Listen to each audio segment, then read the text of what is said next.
Vamos ver como é que estava o ambiente no Pacaembu, vitória do São Paulo contra o Flamengo. Vamos lá. A situação do São Paulo já está longe de ser cômoda, mas a chuva faz o sofrimento começar antes mesmo da bola rolar. No meio de tanta gente no Pacaembu, 3 torcedores estão absolutamente tranquilos quando o assunto é futebol. Eles são peruanos e querem mais é curtir o fato da seleção deles ter classificado para enfrentar a Nova Zelândia por uma vaga na Copa do Mundo. Eu sou de 84 e não vi o Mundial do Peru estar lá, então para mim é muito orgulho que vai jogar ainda lá com Nova Zelândia, mas vamos torcer que dê certo, né? Por tudo isso, o que eles querem aqui no Pacaembu é ver de perto Cueva e Trauco e lamentar a ausência de Guerreiro. São Paulo e Flamengo agora, a gente está muito feliz de ver os peruanos jogar os dois times. É o jogo que tem mais peruano, que quando junta que reúne todos os peruanos. Os peruanos estão aqui, né? São Paulo e Flamengo, então está dividido. Mas coração peruano, né? A gente está por Peru. Pelo jeito, esses 3 são os únicos tranquilos aqui no Pacaembu. A maioria São Paulina continua preocupada com o risco de cair para a segunda divisão. O Flamengo, adversário deste domingo, não traz boas recordações para o torcedor São Paulino. No primeiro turno, no jogo contra o Rubro Negro, é que começou o sofrimento tricolor. O Flamengo venceu por 2-0 e o São Paulo entrou pela primeira vez na zona de rebaixamento. Depois daquela partida também, o técnico Rogério Ceni foi demitido. Você lembra quanto foi o jogo do primeiro turno? Sim, 2-0 para eles. O que aconteceu aquele dia lá? Aquele dia lá o Rogério caiu, né? Por causa daquele jogo. E o São Paulo entrou no Z4. Primeira vez. Foi lá que começou todo o sofrimento. Foi. Agora que espero muito agora que saia, né? Tipo assim, não tenha mais esse fantasma, cara. Aquele jogo foi o último do Rogério Ceni. Você acha que ele teve muita culpa do que o São Paulo está vivendo hoje? Não, ele não teve culpa nenhuma. É tanto que dá para ver os resultados aí, continua do mesmo jeito. Não mudou muita coisa, Não mudou muita coisa. Se a derrota do primeiro turno causou tamanho estrago, nada melhor do que a vingança para fazer o time se afastar da zona de perigo. Hoje é dia de começar de vez sair do ano. Hoje é dia de sair desse sufoco, né? Levantar o time e ir pra cima para nós não cair. Hoje vai ser a revanche. 3-0 pro São Paulo. E é hora de sair então, né? De lembrar daquele jogo lá e tirar a zica de vez. Definitivamente. Então, começando por hoje aqui, qual que é teu palpite? 2-0. Gol de quem? Do Prato e do Hernanes, vai. E não basta só ganhar do Flamengo. Como são 2 jogos seguidos em casa, é preciso passar também pelo Santos. Contra o Flamengo foram necessários apenas 14 minutos. Depois da cobrança de escanteio, Prato fez o Pacaembu explodir. Gol que traz alívio. Vale a pena até subir a bandeira e tirar também uma selfie para garantir. E ainda teve o segundo gol de Hernanes, para garantir os 3 pontos que fazem o São Paulo voltar a respirar. Sem dúvida, o São Paulo volta a respirar, o São Paulo volta a ter expectativa de coisas melhores. Vamos pôr a bola para rolar, vamos ver como é que foi o jogo, que tem lance muito polêmico. Presta atenção no gol do Prato, que depois nós vamos discutir aqui com todo mundo, discutir inclusive como é que foi essa vitória do São Paulo, extremamente importante. Vamos lá.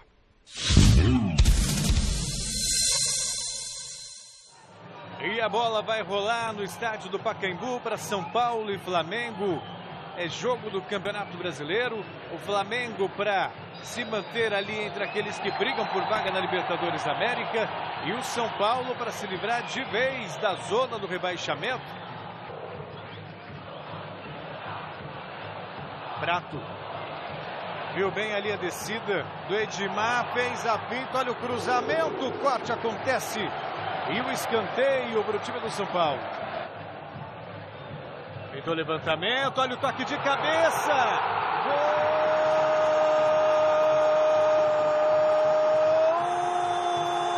do São Paulo. Ele estava num jejum danado. Mas agora desandou a fazer gol o argentino Lucas Prato. E o São Paulo abre o placar. São Paulo 1, Flamengo 0.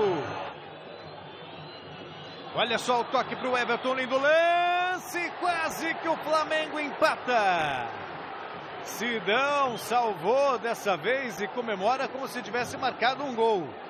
Vem São Paulo no contra-ataque. Aí o Hever acabou cortando.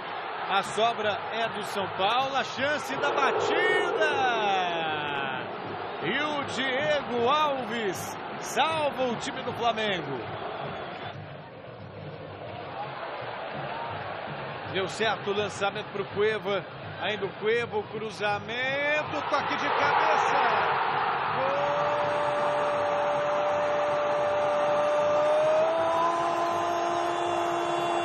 São Paulo!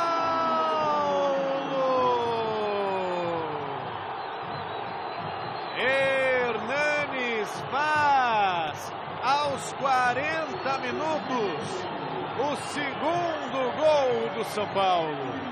São Paulo 2, Flamengo 0. Foi bem o Pará. Belo lance. Dali ele fez o toque para o Herril. A bola vai entrando. Salva os times do São Paulo. Na pressão do Flamengo, quase o gol. Edmar. Saiu o cruzamento, toque de cabeça. Saiu o lançamento, olha o Pará, tá livre, fez o toque pro Everton Ribeiro. Mandou a bomba, mas mandou pra fora. Tem Everton Ribeiro por perto, já recebeu o Everton Ribeiro. O Flamengo tenta chegar, bela jogada individual, lindo lance. Olha o Flamengo chegando e a bola pra fora. Levantamento saiu, toque de cabeça, Sidão salva o São Paulo. Que defesa do goleiro São Paulino, hein? E aí apita o árbitro, final de jogo, vitória importantíssima do São Paulo. 2-0 sobre o Flamengo e o São Paulo respira no Campeonato Brasileiro. Foi muito importante a vitória, muito importante. Paulinha, como é que é a nossa enquete, essa primeira enquete? A nossa primeira enquete é: você trocaria o título de campeão do seu time pelo rebaixamento do São Paulo? Porque futebol se torce a favor, mas se torce muito contra também. Quase sempre primeiro contra. Essa é a nossa dúvida. Então, é no site gazetesportiva.com. Logo, muito fácil, você encontra a pergunta, dê a sua opinião. Legal. Nazi, e aí? Viu o jogo, Sim. Gostou do São Paulo? Está livre do rebaixamento? Não está livre. Deixa eu só fazer um adendo. Quando você perguntou para mim, eu entendi se eu trocaria um título do São Paulo pelo rebaixamento de um rival. Depois, e aí, você trocaria? Por um rival, se fosse um campeonato paulista, assim, mas eu acho que um campeonato brasileiro, um campeonato de porte, eu não prefiro a dor alheia do que a minha felicidade, né? O São Paulo cedeu muito espaço no segundo tempo, vocês viram aí o lance, aí o Sidão salvou em 2 momentos, mas fez um primeiro tempo muito bom, principalmente no sentido de pegada, de marcação, de esforço, né? Ficou provado, acho que nesse jogo, que o Jusilei não dá para ser reserva nesse time. Foi um dos melhores em campo. Ao lado do Petros, Arboleda fez uma boa partida. Tudo que o São Paulo não vinha fazendo antes, ou seja, não teve desatenção da zaga, né, em bolas aéreas, em posicionamento. E poucas chances, 3 chances de gol, convertendo 2, ou seja, um aproveitamento bom. Coisa que o São Paulo também não vinha fazendo. Então, eu gostei, apesar de o segundo tempo ter sido sofrido, porque o São Paulo cedeu muito espaço para o Flamengo. Para você, Miller, foi justo? Eu achei o São Paulo, e aí queria a sua opinião, primeiro tempo muito bem, primeiro tempo para não cair. Segundo tempo já voltou a criar preocupação. A diferença é que essa instabilidade, porque estava defendendo o resultado, né? E estava jogando contra uma equipe muito boa, de qualidade técnica muito avançada, que é a equipe do Flamengo, assim como o Atlético Mineiro que eu gosto. Então acho que o São Paulo, a diferença, como o Nazi falou, a chance que criou fez. Né? Praticamente quase 2 chances, fez os 2 gols e garantiu o resultado aí. O Flamengo, primeiro tempo apagado, o segundo tempo o Flamengo procurando o resultado, precisando correr atrás do resultado, saiu mais para o jogo. O Everton Ribeiro é um bom jogador, carrega muito bem a bola, quer dizer, teve chances, mas o Sidão compareceu, foi muito bem, foi um goleiro decisivo na partida de hoje. Acho que o São Paulo não tem que se preocupar em jogar bem tecnicamente, tem que se preocupar em pontuar, principalmente dentro de casa. Pega um clássico, vai para um clássico mais confiante, com mais tranquilidade. Mas hoje acho que o principal o São Paulo fez, que conseguiu uma grande vitória. Amaral, São Paulo se livrou do rebaixamento, seu modo de entender? Não, ainda não. Pelo contrário, ainda está ali. E até porque, se você pensar, por eu já ter participado de uma situação como esta, no início, quando você faz o primeiro gol e você está vencendo, você quer manter o resultado. Quando você faz o segundo gol, você quer que o jogo acabe. Então, é uma situação difícil ainda para o São Paulo. Para dar uma tranquilidade ao grupo e, obviamente, ao treinador. Porque o treinador também tem as suas maneiras. Ele também está no mesmo barco. Então, ainda não se livrou. Tem jogado bem? Tem. Mas ainda falta 10 rodadas ou 9, se não me engano. Agora 8, né? 8, né? 8, é. Então, ainda falta. E isso conta muito. Porque todo mundo vai brigar por esse espaço. Meu amigo Alberto Helena Júnior, o São Paulo não venceu 2 jogos consecutivamente durante todo o campeonato. Será agora, sábado, contra o Santos? Eu não sei. O São Paulo é aquela coisa, né? Vai, vem, vai, vem. Eu acho que o São Paulo é exemplo do Corinthians. Os 2 opostos, né? Um lá em cima, outro aqui embaixo. Eles vão cumprir um campeonato até o final nessa base do ganha, perde, empata. Ganha, perde, empata. Eu acho que vai ser por aí. Não sei se o São Paulo ganha do Santos. O Santos, apesar de não estar praticando futebol muito bonito, ele também não está. Né? Então até pode o São Paulo ganhar, mas é imprevisível. Ô Chico, foi o Jusilei que fez a diferença hoje? Foi, né? Foi. Eu não sei também porque o Jusilei não estava como titular, né? Gordo. Gordo. O Dorival foi muito educado hoje na coletiva e tal, sei o quê, mas a verdade é que ele estava gordo e ele poupou o cara. Então acho, ok, resolveu o problema, não vão ficar batendo nisso. Mas ele não estava jogando porque ele estava gordo. Mas o Jusilei em forma é um grande jogador, né? Tanto que o Dorival colocou ele para jogar. Exatamente. O Dorival é um treinador experiente. O São Paulo tem boas mãos, viu, Flávio? Ele falou uma coisa legal hoje, ele falou assim, eu posso não entender muito de futebol, que não é verdade. Mas nessa posição eu joguei um pouquinho. Acho que dá pra pensar. Pelo menos essa eu entendo, né? Eu me lembro do Jusilei no Corinthians. O Jusilei no Corinthians parecia... Chegou na seleção. Que jogava de fraque, né? Ele saiu, como ele entrava, ele saía de campo. Assim, sem sujar o uniforme, ia só na bola, fazendo gols bonitos, né? Junto com o Elias, jogou ao lado do Elias no Corinthians. Quer dizer, ele é um grande jogador. Fez a diferença, sim. Agora ele precisa voltar a ter a mesma forma de sempre, né? Claro. E ele em forma é muito bom. Agora, eu acho que não foi só o Jusilei que melhorou, não. Eu acho que o São Paulo ganhou do Flamengo, essa vitória foi importante, viu? É um marco essa vitória para o São Paulo. Eu falei, você me fez a pergunta, eu disse que eu gostaria de ver o São Paulo rebaixado do que o meu time do coração campeão, por causa da pesquisa que você fez. Mas eu estou achando que o São Paulo escapou do rebaixamento por causa dessa vitória aí. E acho que tem muito, por exemplo, está com muita disposição. Hoje eu estava vendo o jogo do Santos também um pouquinho. O Atlético Paranaense, o Atlético Goianiense mandou bola na trave. Teve o Santos joga assim, é inacreditável. Dentro da área. O Santos tem mais resultado do que bola, é inacreditável. Inacreditável. Ultimamente está assim. Então, hoje, se tivesse empatado lá também, não ia ser um resultado perfeitamente condizente com o futebol mostrado pelo Santos. Então, quer dizer que você perguntou do Amaral, ganha do Santos? Eu acho que tem grandes chances de ganhar. Até porque o São Paulo precisa dos pontos, né? E o Santos, nesse negócio de querer alcançar o Corinthians, vai depender muito do resultado do Corinthians e Botafogo amanhã e do restante da tabela. Então, eu acho que hoje, a vitória de São Paulo foi um marco. Porque não é fácil ganhar do Flamengo de 2-0. Não teve um time que ganhou do Flamengo de 2-0 com essa facilidade que o São Paulo ganhou. Vamos dizer a verdade. Mas o Sidão fez grandes defesas. Mas a gente está lá para isso. Uma ou duas também não faz. Não, mas ele... No segundo tempo melhorou, sem dúvida. O Sidão melhorou muito, pegou ritmo. O Flamengo no segundo tempo jogou. Não fez nada. Ganhou confiança. Eu acho que isso aí é trabalho mais do Dorival, que chegou na cabeça dele. Ô Sidão, você é o titular, você é o cara mais experiente. Eu preciso de você, sabe? Não é goleiro pro São Paulo. Não é goleiro pro São Paulo, mas tá jogando bem. Mas um detalhe, Chico, Flavinho, do Jusilei. Primeiro eu vou começar com uma história, depois eu vou entrar na parte tática. O Careca, uma certa feita, o Bebeto era muito rígido, né? Preparador físico. E bom preparador, né, Emílio? Excelente. Maravilhoso. Chico Vanderlei, comparado de perto. Bebeto de Oliveira. Bebeto de Oliveira, legal. Aí a gente jogou, Careca, você tem que entrar em forma, você tá meio gordo, tá? Aquela coisa toda. A gente ia jogar um clássico contra o Palmeiras. Perdão, um clássico contra a Portuguesa, o cara que fez 2 gols. Aí o cara que chegou pro Bebeto e disse assim, Bebeto, cavalo de Paraguai tem uma barriga desse tamanho, mas cavalo demais. Ele meteu 2.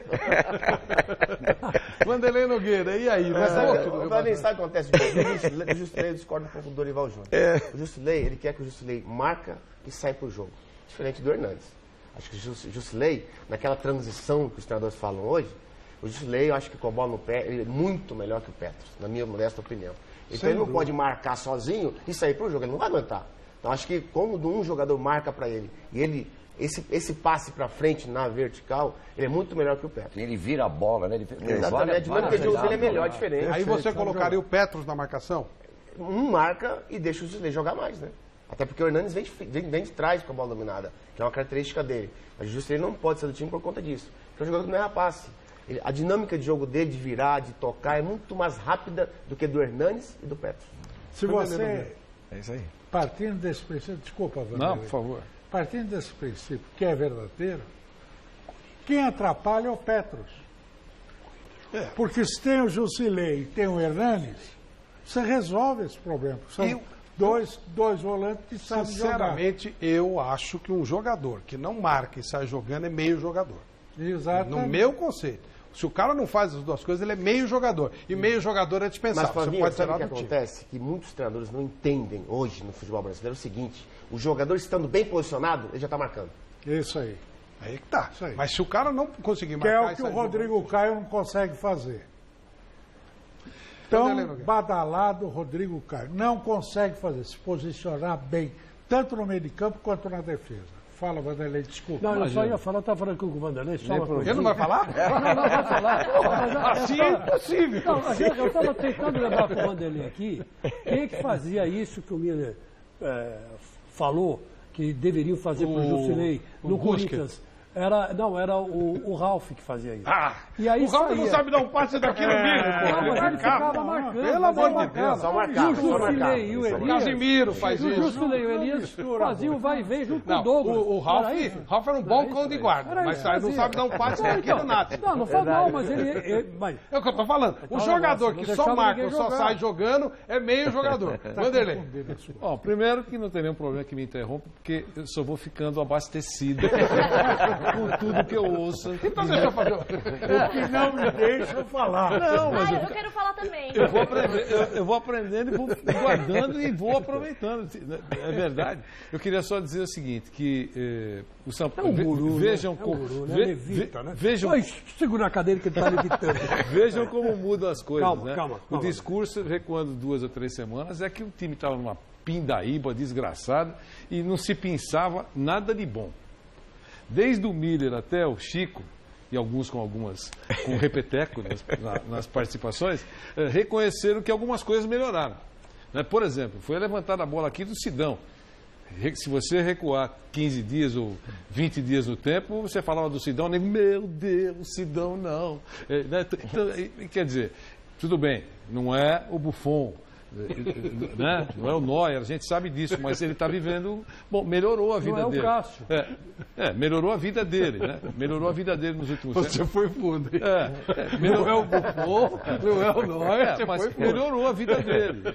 E melhorou a vida do São Paulo também. Sem dúvida. Né? Agora, eu acho que o São Paulo ainda está pendurado, está 4 pontos longe da zona do rebaixamento, 4 pontos, ainda tem jogo pela frente, precisa ficar sempre alerta, sem dúvida alguma, não é aquele negócio de soltar rojões, mas a torcida fica mais confiante, sem dúvida fica mais confiante, depois de uma vitória importante, já foi dito aqui, não jogou contra o Nogueirópolis, jogou contra o Flamengo, então é uma vitória que dá um pouco mais de confiança para o time, vai pegar o Santos está também numa situação de grande pressão, né? Com o técnico, com tudo isso que aconteceu nas últimas horas, depois seguramente vão falar sobre isso.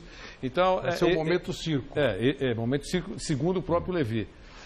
Mas, de qualquer maneira, o São Paulo tem sido prestigiado pela torcida, é o segundo em público nesse campeonato, perde só para o Corinthians. Hoje o Corinthians está com 38 de média, 38 mil. O São Paulo tem 34 mil de média, e depois vem seguido pelo Palmeiras, que tem 30 mil de média.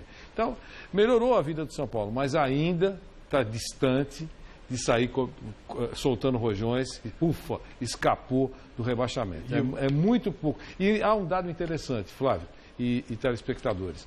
O São Paulo marcou 39 gols. 39 gols. Sabe quantos gols marcou até agora o grande líder do campeonato? 39. Vejam. É o mesmo número de gols? Mesmo número de gols. 39 Corinthians, 39 o São Paulo. A diferença é que o Corinthians tomou 18 gols e o São Paulo tomou 43. Tem inclusive um saldo negativo. Então, mas de qualquer maneira, só para dizer que o São Paulo, que está ofensivamente todo, funciona. Marcou 39 gols, com todas as dificuldades. E o líder, justamente líder, com méritos, marcou 39 também. Sem ataque. Sem ataque. Se eu falar negócio de gol, é sensacional. Mas é correto esse número que eu estou dando? É correto. Não, acho que peraí, só posso corrigir aqui uma coisinha? Corrige. O Corinthians sofreu 18, tá certo? E o São Paulo, quanto você falou? 43. 42. Isso. Okay. Quer dizer, o time do Brasil que mais marcou gols foi o Palmeiras, 46 gols 46. Em 30 jogos. O Guardiola no campeonato inglês, 9 jogos ele marcou 32. Mas aí o buraco é mais embaixo. Aí a comparação que ele fez com o Buffon. Hoje nós estamos chutando muito para cima. Só mostra e na temporada? Baixíssima qualidade do futebol brasileiro. E na temporada, o time que mais marcou gols no Brasil. Na temporada, 117 gols. O Flamengo. Temporada toda. Paulinha, a nossa enquete de hoje, como é que está? Primeira enquete. Bom, a enquete está de uma maneira que todo mundo já imaginava, não é mesmo? Mas você não fala o resultado. Só chama mais. Mas eu não vou falar porque eu não quero influenciar Qual é a enquete? A sua opinião. Você trocaria o título de campeão do seu time pelo rebaixamento do São Paulo? De novo, para você não se confundir que nem o Nasa aquela hora. Você trocaria o título de campeão do seu time pelo rebaixamento do São Paulo? Essa é a sua vontade de ver o São Paulo fora? É melhor para você, né? Que o seu ganha que o outro perca. Exatamente. Isso é uma boa. Manda bala. Registra a sua opinião importante para nós. Deixa eu falar uma coisa. Apesar da vitória do São Paulo, 2 lances estão sendo colocados aqui. O primeiro, muito importante, senhores, por favor, prestem atenção. Temos vários ângulos. O gol do São Paulo, marcado pelo Lucas Prato, foi de mão. Agora, mão legal ou ilegal? Essa é a dúvida. Que bateu na mão, ok. Aí é que fica a tal história. No braço. No braço. Você teria anulado esse gol ou não? Vamos ver esse lance, o gol do Lucas Prato aos 14 minutos. Reparem que bateu na mão ou ele pôs a mão. É isso que a gente quer esclarecer nessa história toda. A bola vem cruzada, do escanteio e tal, e aí bate no Hever e no Lucas Prato. Inclusive no braço do Lucas Prato. Aí, ó. Aí, pum. Bateu. É o gol do Jô? É igual ao gol do Jô? Não é igual ao gol do Jô. Esse gol foi válido, tá certo o árbitro. Lembra que o gol do Jô foi marcado, depois todos chegamos à conclusão que foi irregular. E esse? Miller, começando com você. Para mim foi regular. Irregular? Porque ele levou vantagem, né, no braço, né? A bola literalmente pega no braço dele e vai pro gol, quer dizer, gol de braço. Para mim, gol irregular. Para você, irregular. Amaral? Com certeza. Ele passa a ser irregular porque a bola ia embora para a linha de fundo. Ela não ia, a trajetória dela não era em direção... O braço mudou a trajetória Exatamente. Da bola. Não era em direção ao gol. Então, irregular. Nazi. Olha, com uma imparcialidade chico-languesca, eu daria o gol, sim. Eu acho que não houve movimento para isso daí. Aliás, é igual ao gol do Jô esse aí? Não, não é. Não é igual ao do Jô. Tá bom. Alberto Helena. Olha, há muita confusão com relação ao que diz a regra e as tais instruções recentes da FIFA e da International Board e a interpretação que se dá hoje aqui. A intenção permanece na regra. O cara tem que ter a intenção de botar o braço à mão. Essa coisa de desviar a trajetória da bola não existe na regra nem na instrução. Tem nada disso. O que acontece é o seguinte: se o sujeito abrir os braços, ou um braço, dentro da área, e a bola bater no seu braço, mesmo que não seja aquele movimento intencional especificamente, a regra, a instrução entende. A instrução é aquela recomendação que é dada para o juiz. Ela recomenda o quê? Que o juiz considere que esse braço aberto, ele tem a intenção de diminuir o espaço do jogador e aumentar a sua defesa em relação à bola. Então é o seguinte, se o cara, se o Miller vem com a bola... Não, mas para você, Lela, foi ou não? Foi com intenção ou não? No seu Eu acho que não. Não. Com intenção, ok, beleza. não. Mesmo porque o braço está muito próximo do corpo. Chico, para você, foi igual, como você falou que o gol do Jô foi um gol regular, obviamente esse gol também foi regular, certo? Foi igualzinho. Olha, Flávio, eu acho gozado que fair play nos olhos dos outros não arde. É uma coisa, quer dizer, eu gostaria de falar o ditado como eu aprendi, né? Certo. Aquele mesmo lá. Fair play nos olhos dos outros não arde. A bola bate no braço dele, ele está com o braço aberto, a bola bate no peito e entra. Foi pênalti. Pênalti. Pênalti. Não, foi pênalti não. Anulado.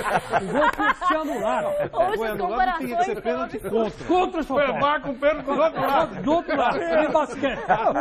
Quer dizer que o gol do Jô, quer dizer que o gol do Jô assim vale, o gol do Prato não vale. Não, senhor. O gol do Jô, a mão do Jô estava para dentro do gol. Por isso que o juiz não deu mão. Porque tinha sido... Então por que ele deu o gol do Jô? Porque o juiz é uma anta. O cruzamento do Marquinhos Gabriel passou pelo goleiro. Quer dizer, o gol do Jô valeu, se não devia valer. É inacreditável. Esse gol, olha aí, então, vai lá. A bola bate no braço dele, bate no peito e entra. Isso pra mim ou foi gol anulado. Lógico que teve intenção. Ele jogou o corpo e a bola bateu no braço dele. Vanderlei Nogueira. Não bateu no peito antes, não. Bateu primeiro na mão, depois no peito. Vanderlei Nogueira. Primeiro, foi no mesmo poste do lance do jogo. Sim. Foi no Pacaembu aquele jogo também? Não, aquele foi na arena. Foi Itaquera. No mesmo gol. Sim, do mesmo jeito. Mesmo jeito. Mas eu queria dizer que, para mim, foi irregular. Irregular. E, de novo, o auxiliar estava atento, olhando, deveria ter ajudado a arbitragem. O árbitro deveria ter anulado o gol, não validado o gol, na minha opinião. Porque para mim, por favor, João, põe de novo. Porque para mim, gol legal. Por quê? Claro que a interpretação, o Heleno explicou brilhantemente pra gente. A bola vem cruzada e o Prato entra. Cruzou, beleza.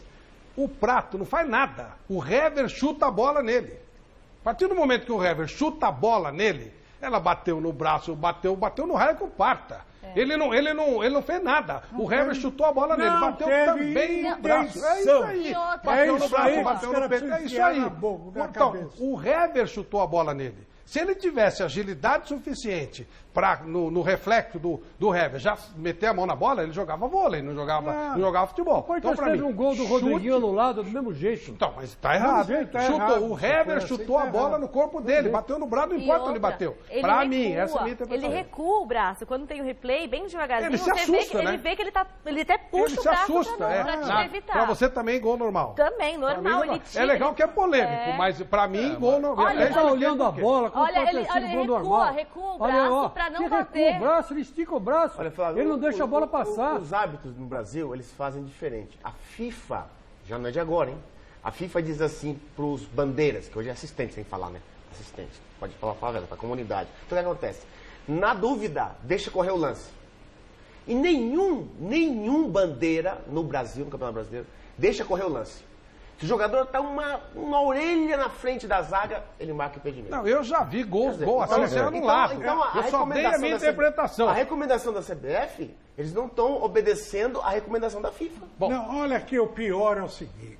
O pior é a maldita tradução do inglês para o português, para o espanhol. Eu me lembro muito bem, quando foi feita essa nova recomendação acerca do pênalti ou não com a mão, o meu adorado amigo Arnaldo César Coelho, um extraordinário juiz que foi, um grande comentarista, ele me disse o seguinte, lá no programa que a gente participava: olha, é que eles mudaram. Eles colocaram o seguinte, tocar na bola com a mão deliberadamente. É isso aí. Peraí. E isso, na cabeça dele e de um monte de juízes, deliberadamente, não queria dizer intencionalmente. Aí é uma questão de falta de escola. Falta de escola. Que é a mesma coisa. Dicionarismo. Falei para ele, vai lá no dicionário e veja que deliberadamente é o mesmo que intencionalmente. Mudou o tradutor. Gente, o gol do Jô foi legal e esse gol foi legal. Sim.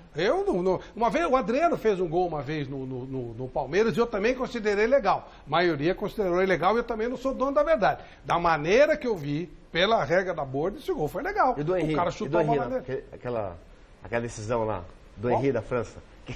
Aquele não, aquilo foi, pelo amor de Deus. É igual aquele pênalti do Ronaldo contra o Cruzeiro. Pra mim foi pênalti. Bom, então absolvemos o árbitro, né? Porque houve uma divisão, né? E eu não absolvi ninguém. Não. Deu nós aqui. O Vanderlei absolveu. Deu 4-3, né? Irregular. 2, 4, 6, 7, 8... Deu 4, Não, a maioria foi regular. 5-3, né? Se tiver uma voz contrária, o árbitro pode ter entendido dessa maneira também. Então, o árbitro foi absolvido. Bom, gente, vamos para o nosso lance Lux Scholar de hoje.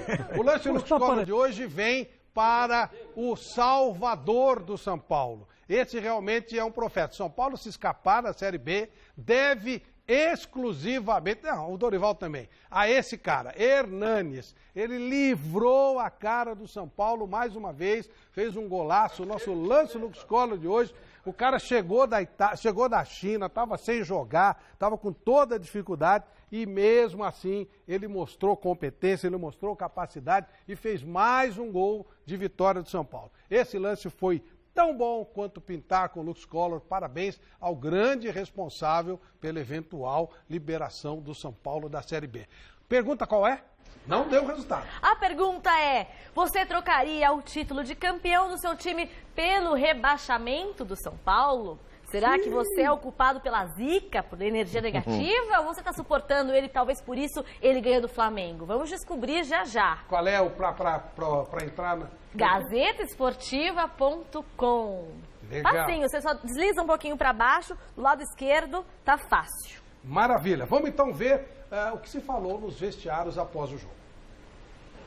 Pienso que nosotros en primer tiempo no fuimos agresivos, nos faltó en las situaciones de gol que llegamos resolver mejor, finalizar mejor. Hubo 2 o 3 situaciones claras en el primer tiempo para haber quizás salido al intervalo con otro placar. Y Sao Paulo fue muy oportuno, ¿no? Primero el escanteo ofensivo que nos desequilibraron y después una situación clara de contraataque que creo que en 3 pases, un inicio de saque de meta y después el centro por el lado de Cuevas, finalizaron muy bien en juego aéreo. Creo que allí se resume todo el juego, ¿no? Un Sao Paulo que estuvo muy aplicado, un Sao Paulo que hizo un buen juego, un Sao Paulo que fue muy oportuno, que estuvo muy agresivo y por eso creo que se dio este resultado. Após a partida, Lucas Prato não quis falar sobre o primeiro gol do São Paulo. A polêmica continua. Afinal, foi ou não foi gol de mão? O atacante argentino preferiu não se manifestar. Os demais jogadores exaltaram a vitória por 2-0 para cima do Flamengo, que deixa o São Paulo fora da zona do rebaixamento e confiante para o clássico do próximo sábado contra o Santos, aqui mesmo no Pacaembu. Qual foi o grande mérito do São Paulo hoje, na sua opinião? Nós conseguimos fazer um grande jogo em todas as partes, conseguimos marcar bem. No primeiro tempo também conseguimos sair com 2-0, que nos dá mais tranquilidade, né? Você sai na frente do placar, sem dúvida alguma a gente consegue jogar mais tranquilo, como foi o segundo tempo. Importância das 2 defesas no final, Flamengo crescendo no jogo e você aparecendo bem ali com 2 milagres. A importância de manter um jogo aí, mais um jogo sem sofrer gols, que é algo que a gente se cobra muito ali atrás. E essa é a importância de dar uma tranquilidade para o nosso time e conseguir manter o 0 ali para que a gente pudesse sair com os 3 pontos, que era o mais importante. Agora, fora da zona do rebaixamento, como é que o São Paulo vai para o jogo do próximo sábado contra o Santos aqui no Pacaembu? Mesma coisa, mesma humildade, mesma seriedade. Falei em todas as entrevistas hoje que o Dorival tem nos cobrado muito para que a gente pare de oscilar de uma partida para outra, principalmente as fora de casa. Então, mesma humildade, trabalhando para fazer mais um grande jogo. Eu tenho uma equipe ainda oscilante, nós nunca sabemos o que possa acontecer. É natural que nós estejamos trabalhando, preocupados e atentos em todos os detalhes possíveis. Agora, você sabe muito bem, as equipes oscilam, a grande maioria das equipes estão oscilando. Nós pegamos a pontuação desde o dia que eu cheguei no São Paulo para frente, a nossa equipe tem a 6ª campanha do campeonato. E mesmo assim está oscilando. E tem a 6ª campanha, então, o que nós podemos fazer? Continuarmos trabalhando, insistindo. Temos uma equipe diferente da grande maioria que ela está sendo formada no meio do campeonato, e eu não vou voltar a falar disso, que a gente passa a ser repetitivo e chato, mas é a grande verdade. Eu tenho 7 jogadores aí, mais o treinador, que estão fazendo agora a 18ª partida pelo clube. Então, é muito bom. Mas a gente nunca sabe o que espera do seguinte. Eu vou perguntar para os 2 boleiros e geniais, grandes jogadores. Amaral, tá todo mundo nesse negócio, né? Vai, volta, sobe, desce. São Paulo não consegue ganhar 2 jogos em seguida. Como é que resolve esse tipo de problema? Olha, o Dorival vai ter que dar um jeito nisso daí. É meu amigo, tenho um respeito muito grande por ele, mas é através da tranquilidade. Não há outro lado. Por quê? O São Paulo necessita, não é ganhar 2 jogos, de uma sequência, até mais. Necessita de tranquilidade. Os atletas precisam disso, porque senão não rende. Você vê bons jogadores no São Paulo que tem decisão, e tem sim, que às vezes não se arriscam. Eles não querem às vezes nem falar ou se posicionar. Às vezes não arrisca, por exemplo, o Prato é um grande jogador, tem o Hernani que está fazendo a diferença, tem o Petros, que é um bom jogador. Ele precisa só falar pouco. Não precisa falar muito. Você viu por que o Prato não falou hoje, né? Porque quando o cara fala, se o Jô, de se mancou, não falou nada e tal. O outro, o Rodrigo Caio falou, falou demais. Então já não fala e pronto. Porque se correr o bicho pega, se ficar o bicho corre, mais ou menos isso. Então, a partir do momento que você está tranquilo, fora do campo, ou seja, através da sequência de vitórias, pode ter certeza que você começa a render. Senão não há outra maneira, Flávio. É difícil, por mais que você queira. Eu vi isso. E uma vez conversei com ele, que em paz descanse, falecido Sócrates. Maravilhoso. E ele disse, hoje eu estou sem confiança. Você vai falar o quê? O Sócrates? Nossa Senhora. Hoje eu estou sem confiança. O que você vai falar para ele? Eu vou falar o quê? Magro, vamos que o negócio está bom. Não. Você está, mas o grupo está em paz. Rapaz, agora, ele me deu uma abertura para um dos episódios que nós pudemos rever juntos. Já te dou esse espaço, só queria saber do Miller sobre essa história de ganhar confiança ou não ganhar confiança desses 2 jogos. Da regularidade, né? Olha, Flávio, é difícil no caso do São Paulo, como tem muito jogador mediano no time, você não pode cobrar de um jogador mediano aquilo que você vai cobrar do Hernanes. Você tem que cobrar a regularidade do Hernanes, do Prato, lá dentro, não saindo porque o gol não vem atrás do atacante, do Jusilei, desses jogadores você cobra a regularidade. Do Cueva, né? Mas os outros jogadores você não tem que cobrar a regularidade, você tem que cobrar o quê? Aquela dinâmica de jogo na parte física para poder ajudar esses jogadores, que na parte técnica eles fazem a diferença. Então é difícil nesse exato momento do São Paulo, que está lá oscilando na zona de rebaixamento, sai, volta e sai, você cobrar uma regularidade de um time que tem uma defesa muito fraca tecnicamente, que não sabe se posicionar. Então é difícil você cobrar uma regularidade de um time que não tem um time. Só tem 2 ou 3 jogadores que são bons. Mas é o plantel que o Dorival tem na mão, né, Emílio? Mas, gente, olha, eu só acho o seguinte, isso que vocês falaram é óbvio que, ok, correto, né? Estamos falando de gente que sabe tudo de bola. Mas reparem que todos os times estão assim. O Corinthians só vai ganhar o campeonato porque ele fugiu dessa rotina no primeiro turno. O resto é tudo farinha no mesmo saco. O Avaí está entre os primeiros este ano, agora no segundo turno. O Atlético Goianiense chegou a ficar em terceiro lugar. Eles estão todos no mesmo dia. E o Corinthians entrou na vala comum. Tanto que o Corinthians fez uma campanha espetacular, ficou com 8 pontos de vantagem. E até o jogo de hoje tinha 9. E ganhando, perdendo, ganhando. Está todo mundo de qualquer jeito. E Flávio, só um adendo. E me chamaram, antes de começar o campeonato, me chamaram de sonhador. Através de uma outra emissora que fez a gravação, eu disse, pela irregularidade das equipes, eu disse que o Corinthians ia ser campeão. Está gravado. Não sou eu que estou dizendo, viu, Chico? Roberto, pessoal. Está lá gravado. Era uma semana antes da primeira rodada. E estamos na 30ª. Então, para você ver. Então, Flávio, o que acontece? Times que você tem que cobrar, a gente tem que cobrar regularidade, é do Flamengo, que investiu muita grana. Do Palmeiras. O Palmeiras agora fez 3 vitórias. Você viu como mudou a vida dele? Está 6 pontos do líder. Agora está com uma regularidade legal, 2 vitórias consecutivas.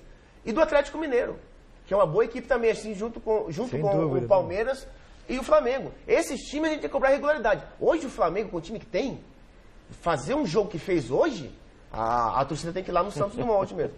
Ô, louco, Bira. Então, tem que ir lá cobrar desses jogadores, pelo amor de Deus. Porque no caso da Ponte funcionou maravilhosamente. Um bando de marginais só recebeu o time, que já é uma porcaria, agora é porcaria com medo. Aí não dá, né, cara? Não é verdade? O time é ruim. Aí joga em casa com medo de apanhar e pega tudo mesmo. Aí vai fazer o quê? Vai cair. Não tem muita Flavinho, posso falar a respeito daquela observação do Amaral sobre o Sócrates? Quando o Sócrates foi contratado pelo Corinthians, eu era um dos caras que tinha mais enfatizado a necessidade do Sócrates sair do Botafogo de Ribeirão Preto, ir para um grande time e tal. E no jogo, um dos primeiros jogos do Sócrates e do Amaral no Corinthians, uma quarta-feira à noite, contra a Portuguesa Santista, se não me engano, o Corinthians perdeu, empatou. E na saída do jogo, eu estava lá no vestiário com o Amaral e o Sócrates, conversando, então logo depois do jogo, a torcida invadiu ali. Francana. Você lembra? Francana. Aí fecharam o vestiário, a gente não podia sair, ficamos eu, o Amaral e o Sócrates. E você estava no bolo. Eu estava no bolo. Até você apanha. Não, eu apanhava também. Porque os caras diziam assim, você que inventou o Sócrates, porque eu escrevia muito sobre o Sócrates, naquela época minha coluna era muito prestigiosa. E aí ficamos lá, horas, fechados no campo. 3 horas, Alberto. 3 horas. 3 horas. 3 horas. Aí o Sócrates disse assim, eu vou ensinar a torcida a torcer. Porque o Corinthians era assim, né? Jogava 20 minutos, não estava ganhando o jogo, começava a vaia. E aí depois, todas as confusões. Aí ele começou a ensinar a torcida do Corinthians, a fiel, a torcer. Porque ele ia para o campo, né, mano? Com certeza. Aí começava a tocar a bola, tocava coisas que o Corinthians não fazia, porque era aquela correria. E não gostava. E não gostava que a gente tocava. Não gostava. Começou a tocar a bola e tal. E quando a torcida começava a chiar e tal, ele fazia assim para a torcida. Era um maestro. Show de bola. É uma coisa espetacular para você ver como dá para levar em conta o que a torcida pensa e faz. Sem dúvida. É que é sempre torcida uniformizada, né? Que não serve para nada. Eles foram agredir Amaral e Sócrates, mas não era da Francana. Não era torcida uniformizada. É ridículo. Naquele tempo ainda não era. Claro que torcida uniformizada é bando. Sim. Mas tem idiota também avulso, claro, eu conheço. Mas vê se você pode levar em conta um negócio desse. Vê se tem como. Ei, Nazi, porra, os caras foram brigar com Amaral e Sócrates. Já pensou se o Corinthians tem hoje um Amaral e um Sócrates? Ele devia estar com 3.000 pontos no campeonato. Pensou se o São Paulo tem? Porra, os caras que os negros jogaram pipoca. Não, imagina se você tem fãs de uma banda de música que vão bater na banda de música. Tem isso também? Não tem, óbvio que não. Não, inacreditável. Bom, acho que a gente já pode saber o resultado da enquete, né, Paulinha? Vamos falar o resultado da enquete, sim. Então foram 30,83% sim, trocaria. Mas a grande maioria falou que não. 69,36% falou que não trocaria o título do seu time para o rebaixamento do São Paulo, imagina. Então, ainda bem que a imbecilidade elimina.